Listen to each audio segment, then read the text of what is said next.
prolonged conflict has erupted into heightened violence.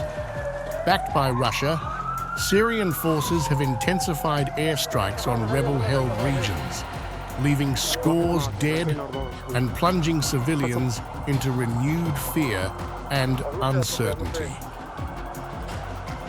At least 25 people were killed on Sunday in a wave of airstrikes carried out by Russian and Syrian forces. The attacks targeted Idlib, a heavily populated rebel stronghold in northwestern Syria and its surrounding areas. The opposition-run rescue group, the White Helmets, confirmed that the death toll includes 10 children, with dozens more left injured amidst the devastation. Yesterday, at least 15 civilians were killed in Aleppo city.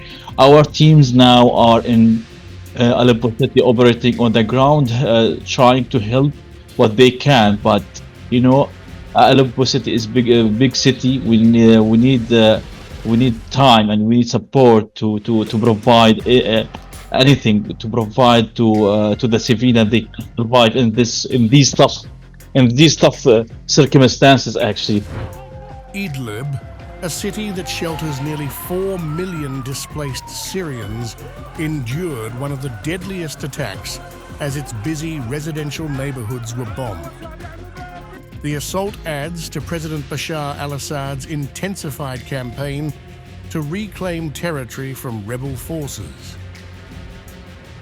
Thousands of people, if you can say now, fleeing their homes, fleeing their residential neighborhoods from Idlib and the west countryside of Aleppo. They're fleeing to the camps once again, and the situation is getting worse and worse as we are talking now.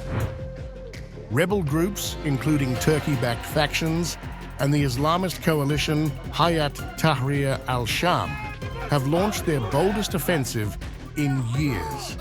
They've seized key parts of Idlib province and Aleppo, forcing Syrian forces into retreat and leaving Aleppo in chaos. Within Aleppo, residents report deserted streets and mass evacuations.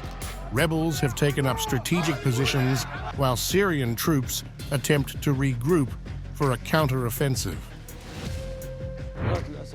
When the Assadist gangs attacked Sarakib and their invasion of Sarakib led us to run away from it.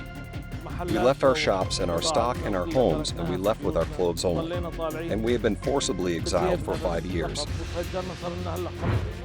In northern Syria, Kurdish forces are under pressure as Turkish-backed groups thwart efforts to establish a humanitarian corridor.